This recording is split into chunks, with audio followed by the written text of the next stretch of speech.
Bom dia, a paz de Cristo em seu coração, amém? Porque até aqui nos ajudou o Senhor, por isso que temos motivos de estarmos alegres, apesar de todas as coisas, amém?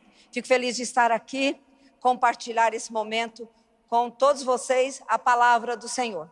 Eu digo que é um privilégio para nós, né? Porque isso vem de Deus e não nós. Toda honra e toda glória seja dada ao Senhor nesta manhã, amém? Eu gostaria de compartilhar com vocês a palavra do Senhor. Vamos ler o texto bíblico, Atos. Abra aí a palavra do Senhor. Graças a Deus. Atos 26. Glória a Deus. No versículo 18. Hoje a gente tem vivido muita facilidade na igreja, né? Quando a gente vai ler o texto, tem um telão dizendo aí, fica fácil, né? Na minha época, todos tinham que levar a Bíblia na igreja e não tinha telão. Mas hoje vemos a tecnologia trabalhando em favor do reino, amém? Mas isso não impede você de ter a Bíblia em mãos, né, no seu celular, de seguir, amém? Atos 26, versículo 18.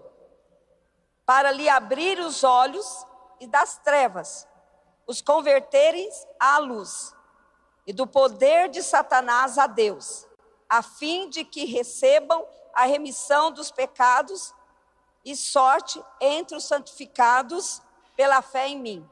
Amém? Hoje eu queria falar sobre o que Deus espera de nós. Muitas vezes a gente entrega a nossa vida ao Senhor, diz para Ele que vai servi-lo, que vai seguir a sua palavra, os seus caminhos. E às vezes no percurso a gente desanima, alguns abandonam, ou alguns vai levando a fé como uma rotina diária, normal, né? Parece que hoje tornar-se cristão é algo, parece, ligado mais à moda ou coisa assim do tipo. Mas graças a Deus, ainda existe pessoas que querem Jesus, amém? Vocês querem Jesus? Esse texto bíblico que a gente acabou de ler, esse versículo, se refere a uma fala do apóstolo Paulo na sua defesa diante do rei Agripa, e ele começou a dizer como ele era, como ele teve um encontro com Jesus, e de repente ele fala o que Jesus pediu para ele, o que ele tinha que fazer. Ele tinha que ir aos gentios e anunciar o evangelho. E nessa fala, nesse versículo que nós acabamos de ler aqui, resume o que é o evangelho na nossa vida. Ele diz assim que Jesus o chamou para abrir os olhos do entendimento. Preste atenção.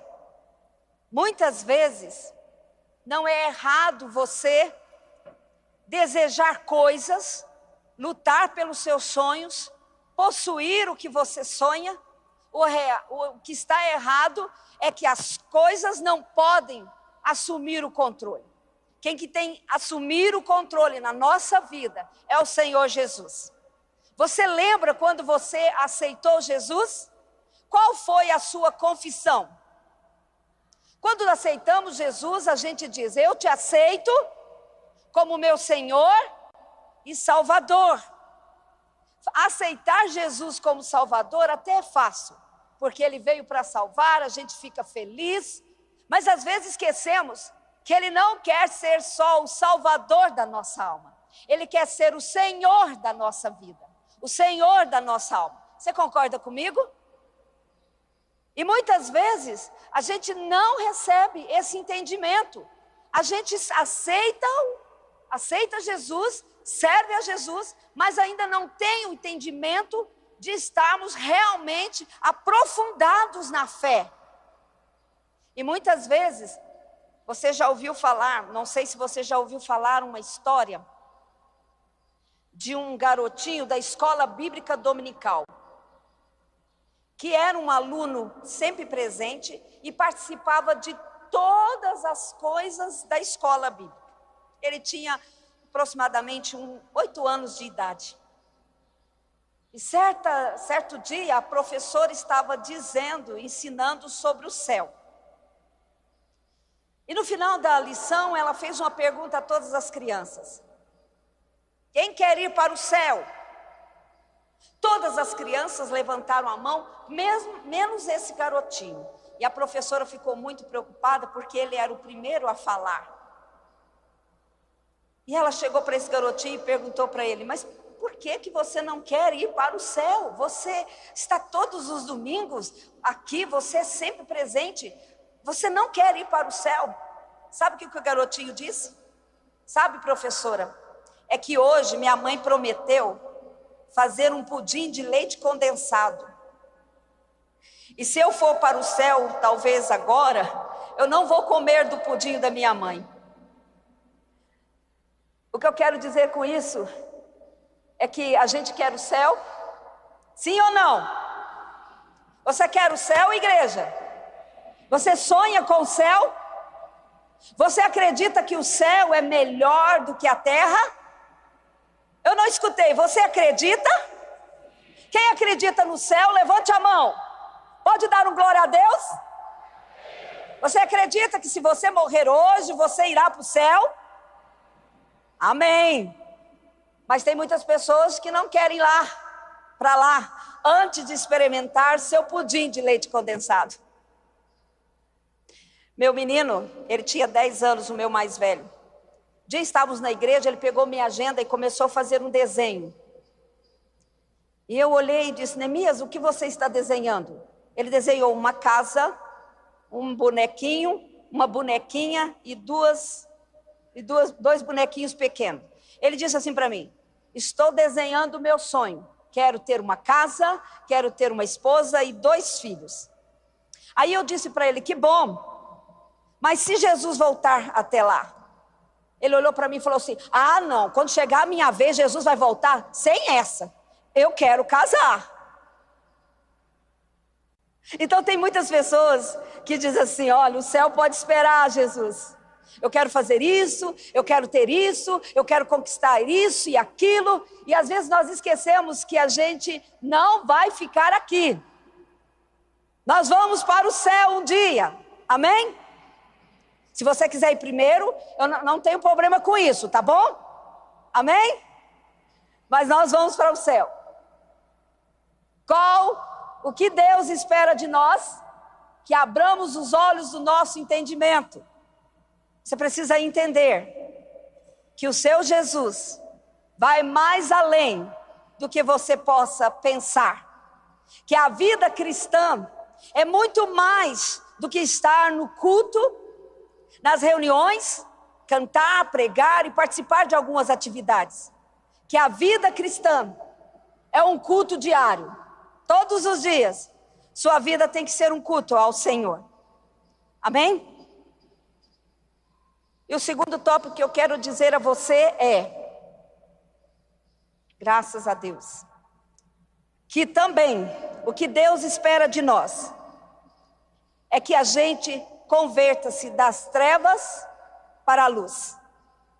A Bíblia diz em João 3, versículo 19 ao 21, e a condenação é essa, que a luz veio ao mundo, e os homens amaram mais as trevas do que a luz, porque as suas obras eram más.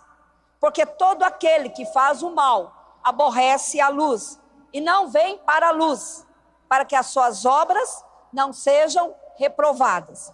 Mas quem pratica a verdade, vem para a luz, a fim de que as suas obras sejam manifestas, porque são feitas em Deus. O que Deus espera de nós não é só que a gente abra o entendimento para entender sua palavra e o seu propósito, mas para que a gente se converta Ou seja, que a gente mude de direção. Porque às vezes aceitamos Jesus, nos convertemos, mas não mudamos de atitudes, não mudamos de direção. Às vezes continuamos nos mesmos erros, nas mesmas práticas. E quem está na luz vai sempre aborrecer as trevas. Quem está em Jesus, ou seja, quem está em Jesus, vai viver uma vida sem medo. Uma vida transparente. Uma vida sem mentiras. Você não vai se parecer com um cristão aqui e lá fora você vai ser outra pessoa. Seja onde você estiver, que você seja luz. Você vai ser um filho de Deus, um crente, em todos os lugares. Concorda comigo? Na minha época, que hoje mudou bastante, eu tinha um pastor na minha juventude que dizia assim: quando você vier com uma roupa na igreja, use ela na segunda-feira. E a gente dizia: que roupa é essa? Ele diz: porque tem muitas pessoas que vestem uma roupagem de crente no domingo e na segunda troca de roupa, veste uma roupagem parecendo o diabo. O que Deus espera de nós é que nos convertemos de todo o nosso coração, que mudamos de atitude, que mudamos de direção, de palavreado. O que você fazia antes, quando você era trevas, acabou. Porque Jesus disse: eu sou a luz do mundo. Quem andará comigo jamais andará em trevas. A condenação são para os que estão em trevas, mas para quem está na luz, não há nenhuma condenação sobre você. Ande na luz, ou melhor, seja luz. Seja luz. Amém? Terceira coisa, o que Deus espera de nós? Que saiamos de sobre o poder de Satanás para estar sobre o poder de Deus. João 3, versículos 7 e 8. Não te maravilheis de ter dito: necessário vos é nascer de novo. Olha o que está escrito aqui no versículo 8. O vento assopra onde quer, e ouves a sua voz, mas não sabes de onde vem, nem para onde vai. Assim é todo aquele que é nascido do Espírito. Quando estamos sob o domínio de Satanás, somos prisioneiros. Mas quando estamos sob o domínio do poder de Deus, somos novas criaturas. Deus não faz nenhuma reforma em nosso coração. É necessário nascer de novo. Eu sei que todo mundo já ouviu isso. Algum tempo atrás, bem atrás, houve uma mulher muito famosa aqui no Brasil que dizia, foi dar uma palestra e falou assim: gente, nós precisamos de estocar vento. Quem lembrou aí? De alguém que disse que precisávamos estocar vento. Gente, estocar vento é engraçado, né? Por que eu estou dizendo aqui? Porque quem é nascido de novo, Jesus está comparando como o vento, que ninguém pode estocar, que ninguém pode segurar, que ninguém sabe para onde vai ou para onde vem. Deixa eu dar um exemplo. A gente nos mudamos para um novo endereço e alguns dias eu disse: vou dar uma volta para conhecer o meu bairro. E quando eu estava caminhando, eu ouvi uma voz dizendo assim: Abadia, vire à esquerda. E era uma linha reta, e eu gosto de caminhar em linha reta. Vire à esquerda. Aí eu olhei para trás e disse: virar à esquerda? Deus, tá bom. Virei à esquerda. Cheguei no próximo quarteirão e disse: e agora? Agora, vire para a esquerda. Tudo bem. Eu estava obedecendo essa voz. E de repente, olhei para um portão, ele estava aberto e tinha uma jovem lá. E essa jovem olhou e disse: eu não acredito, você! E eu olhei e disse: meu Deus, quem é essa? Não, eu não acredito. Deus é poderoso, Deus é maravilhoso. E começou a chorar e veio abraçando-me. Eu disse, tá, qual é o seu nome? Ela disse o nome e disse, você não está lembrado, você tem que entrar na minha casa agora. Você tem que entrar na minha casa agora. Eu disse, tá. Tudo bem, né? Eu estava sob um comando de uma voz, então eu confiei, mas eu não lembrava desta jovem. E quando eu entrei, ela disse, senta aqui. Aí ela olhou bem para mim e disse, você não está me reconhecendo, né? Eu disse, olha, eu sinto muito, mas não. Eu sou a filha do ciclano, aquele que você ganhou para Jesus, quando você tinha 28 anos de idade, você lembra? Gente, eu vou fazer 60 anos esse mês, né? Eu recém-chegada da Alemanha, 13 anos fora, meu Deus. E ela disse, sabe o que aconteceu antes de chamar meu pai? Nós estávamos conversando agora, e ele disse assim, como eu gostaria de ver aquela irmã que me ganhou para Jesus antes de morrer. Ele estava em estado terminal, com câncer. E eles conversando, ela disse que falou, oh Deus, isso é impossível de fazer, de acontecer. E ela foi buscar o pai dela de cadeira de roda. Quando ele me viu, nós choramos juntos, cantamos juntos. E na mesma semana o Senhor o levou para casa. Quem é dirigido pelo Espírito é diferente, gente.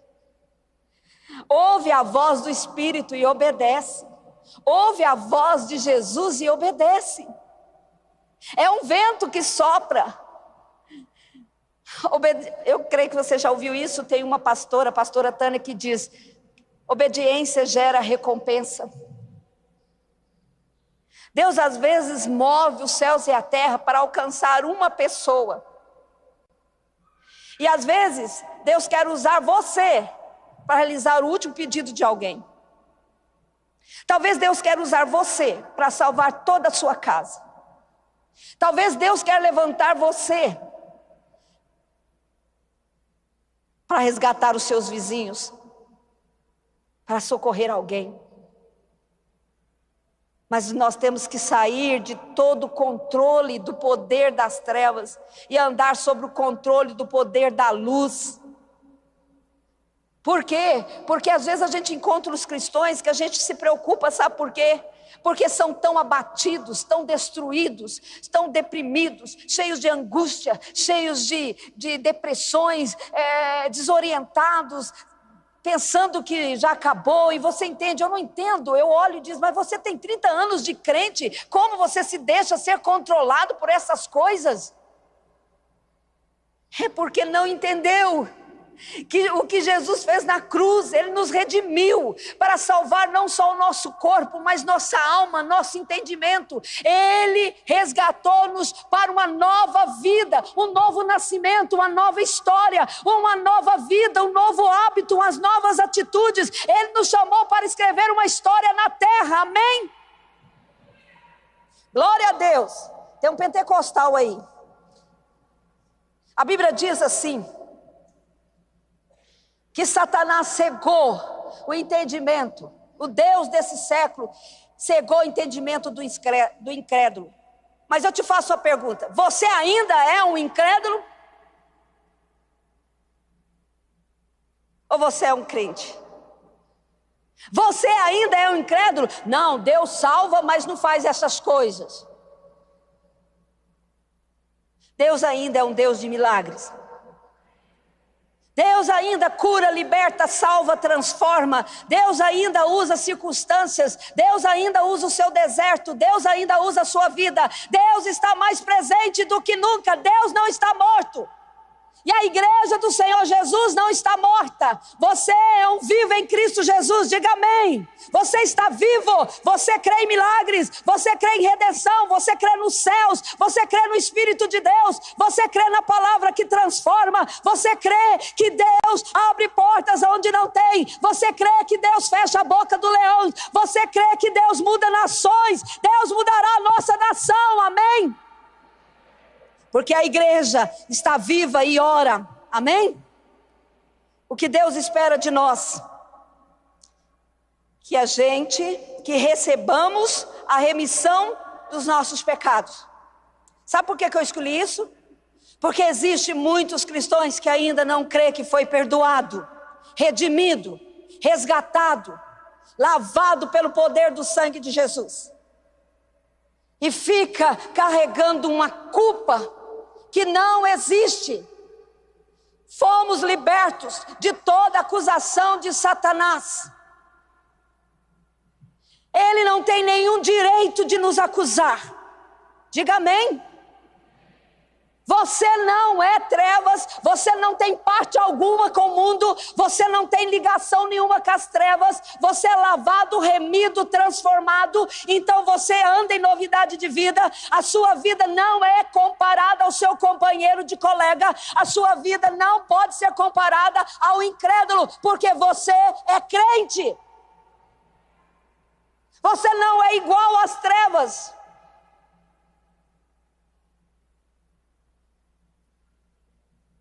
Você tem que acreditar que Jesus te redimiu.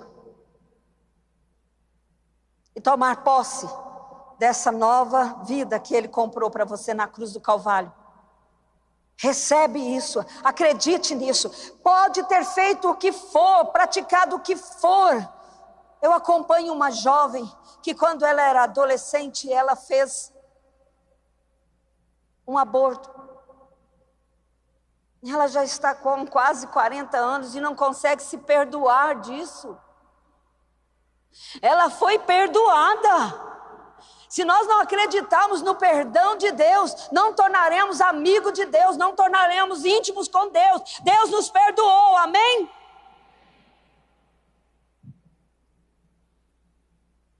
Nós somos perdoados para seguirmos uma nova vida. Nós somos resgatados das trevas. Nosso coração é um coração convertido, transformado. Amém? Eu não tenho que viver uma vida mais ou menos, um cristianismo barato.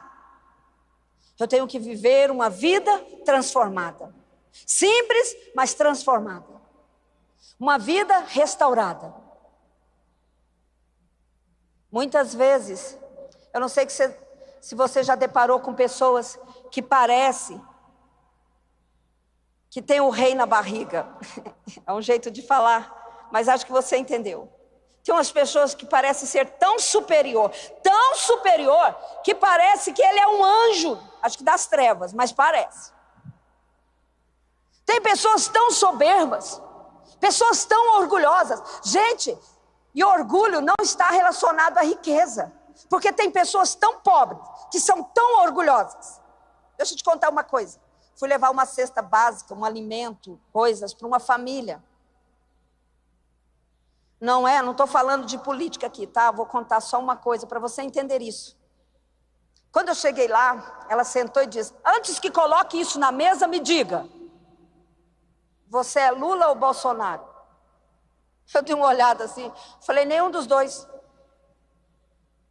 Ah, não? Duvido. Todo crente bota no Bolsonaro. O negócio aqui em casa é Lula com L. Bem grande. Aí eu falei, eu também sou L. Ah, agora você é L, é de liberto. Fui liberto dessa idolatria. Fui liberto dessa coisa. Você precisa se converter, mulher. Você é orgulhosa. Você é soberba. Pobre, orgulhoso. Pobre, metido. Quem já encontrou pessoas assim? Está recebendo ajuda, mas nem é humilde. As pessoas colocam esperança em governos, em homens, em dinheiro. Nossa esperança está no Senhor. Ele iluminou o entendimento, os olhos do nosso entendimento, para que a gente conheça a esperança da nossa vocação. Você tem uma esperança. Se tudo aqui falhar, os céus não falham. Os céus nunca falhou, jamais falhou. Deus está no controle de todas as coisas. Apesar de acharmos que está tudo fora do controle, Deus é o Senhor soberano, até das trevas. Ele é Senhor. E no momento certo, Ele se manifestará sobre a igreja. sobre as nações. No momento certo, todo olho, todo joelho se dobrará, toda língua confessará que Jesus Cristo é o Senhor.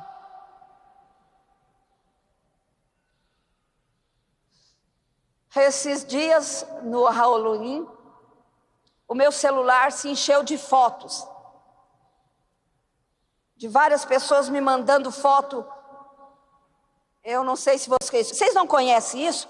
Depois, se vocês quiserem, vocês me perguntam o que é. Mas fotos de feitiçarias, de orgias. Olha o que colocaram na minha porta hoje.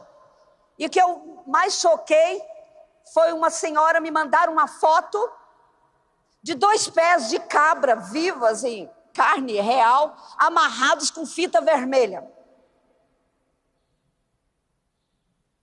Aí ela disse: você precisa vir cá orar. Eu disse: não, eu não preciso ir orar, você tem que orar. Você vai pegar um saco, colocar isso dentro de um saco, jogar fora e acreditar que Jesus Cristo é mais poderoso do que essa feitiçaria. Ou você chama o seu pastor. Ele não acredita muito nessas coisas. Falei: então manda foto para ele. Vocês não conhecem isso, né? Não existe, né, pastor? Não tem, né, pastor Edson? Aqui não tem esse negócio, essa linguagem, macumba, feitiçaria, né? Tudo bem, mas lá em Minas tem. E a coisa foi pesada. Aí uma irmã disse: você está muito tranquila, pastora. Você na minha época ia lá, queimava, ungia. Eu disse: não, eu estou mais tranquila porque eu creio no poder de Jesus. Deste nome que está acima de todo nome. Isso existe, as trevas existem, macumba, feitiçaria, inveja, orgulho, existem, mas sobre a igreja não vale encantamento, amém? Maior é o que está conosco, há um Deus tão poderoso que dissipa, desfaz toda obra e alcança os teus filhos, alcança a igreja. Sua casa está debaixo do sangue de Jesus, sua vida está debaixo do sangue de Jesus. Posso ouvir um amém? Você não quer o sangue de Jesus sobre a sua vida? Se você quer, diz glória a Deus. Pastor Edson, vamos fazer um Pentecoste aqui. Amém. Glória a Deus. Somos guardados. Deus prospera a sua vida. Deus prospera o seu trabalho. Você é redimido. Você não anda sob o poder de Satanás. Você anda sob o poder de Deus. Sim ou não? Amém. Então essa igreja vai crescer, pastor. Esse templo vai ficar pequeno. Amém? E por último, o que Deus espera de nós? Que nos tornemos santos através da fé. Romanos 6:22 diz assim: mas agora libertos do pecado e feitos servos de Deus, tendes vosso fruto para a santificação, a fim e por fim a vida eterna. Hebreus 12:14. Segui a paz com todos, e a santificação, sem a qual ninguém verá o Senhor. Eu converti numa época, eu estava ontem compartilhando com as mulheres lá no Desperta Débora. Eu me converti no Evangelho Quadrangular, 10 anos depois eu fui para Deus e Amor, depois eu fui para a Assembleia de Deus, depois eu fui para Brasil para Cristo, depois eu fui para Batista, depois eu fui para Presbiteriana. Aí você pode dizer: nossa pastora, a senhora não ficava em igreja nenhuma, mas vai andar desse jeito, né? É que tinha uma norma na minha casa. Meu pai era incrédulo e servia a Satanás e era presidente de um centro espírita. Quando eu me converti, ele colocou 2 regras. Você vai apanhar todas as vezes que chegar depois das 9 do culto em casa. E aonde a gente for, você tem que congregar perto da casa. Você tem que ir na igreja. Aliás, ele diz, você tem que estar perto de uma igreja, que eu não sabia a palavra congregar. Então, porque filha minha não vai ficar andando por aí. Combinado? Combinado. Mas ele tinha 7 filhos. E era vencer o contrato, o dono da casa pedia para a gente mudar. Era por isso. Então, lá ia eu. Tá, então vamos agora.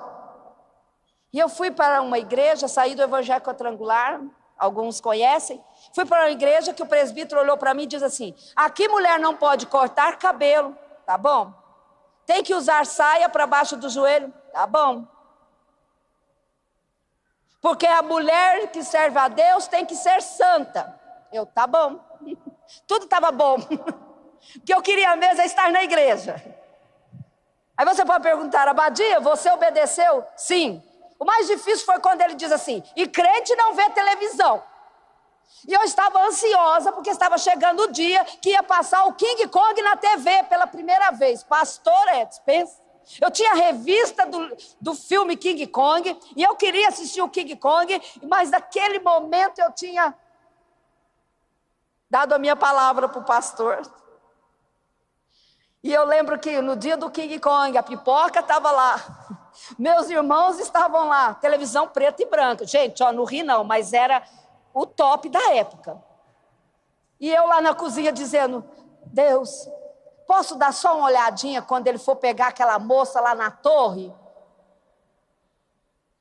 Eu estou contando isso porque esse é o entendimento de muitas pessoas, que a santidade está na roupa, na forma que vive, mas santidade está no caráter.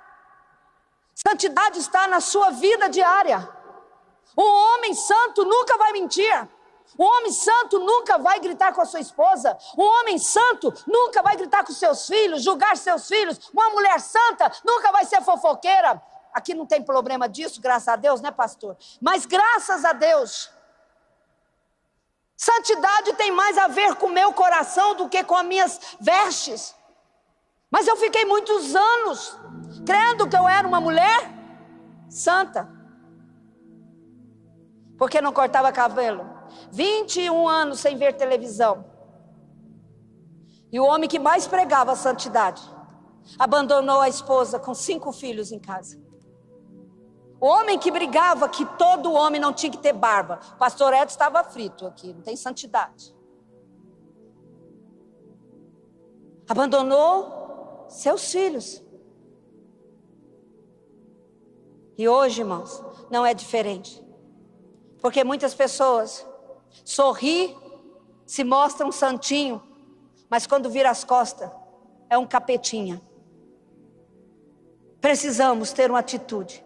Deus espera que sejamos santos em toda a nossa maneira de ser, de tratar as pessoas, de tratar os nossos negócios, nossas famílias, nossos irmãos na fé. Devemos ser santos em toda a nossa forma de pensar, de falar, de agir.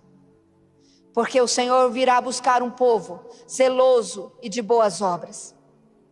A igreja de Jesus tem que ser uma igreja santa, imaculada, sem mancha, esperando o noivo a qualquer momento. Hoje no café da manhã estávamos falando sobre que Jesus vai vir e Ele vai vir a qualquer momento, amém. Mas eu tenho notado que Jesus está vindo para algumas pessoas antes. Nós não sabemos o que virá amanhã, mas no dia chamado hoje, tenha uma vida de santidade. Prepare-se todo dia, porque você não sabe o dia que Jesus vai dizer: vem, filho amado. Seja um convertido, receba a remissão e o perdão do pecado, saia do poder do mundo e venha para o poder de Deus. Tenha uma vida de vitorioso, mesmo que você tenha perdido algumas batalhas. O cristão pode perder, sim. É mentira quando pregam para você que a gente não perde, que vai ser tudo uma bênção, vai ser tudo próspero. Não, o cristão perde algumas batalhas.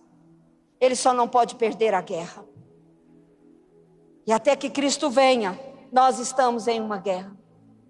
E precisamos preparar nossa vida. Levante a sua cabeça. Se aqui no nosso meio tem alguém já querendo jogar a toalha, desistir, Deus manda lhe dizer pelo poder do Espírito Santo: não desista, Deus ama você, Deus escolheu você. Seja luz, Ele te fortalecerá, Ele te levantará, Ele te dará forças para passar, seja o que for, não importa, Ele estará contigo até o fim, porque eis que estou convosco até a consumação dos séculos. Ele, o Senhor Jesus, com a graça e o poder do Altíssimo, do Espírito Santo, Ele está com a sua igreja, Ele está vendo as suas lágrimas, Ele está vendo o seu proceder, Ele conhece a sua história. Descansa nele, sirva a Ele de todo o teu coração, não importa o que dizem, não importa o que esteja passando, Ele é maior e Ele está aqui, amém? Ele está com você. Vamos ficar de pé para fazermos uma oração.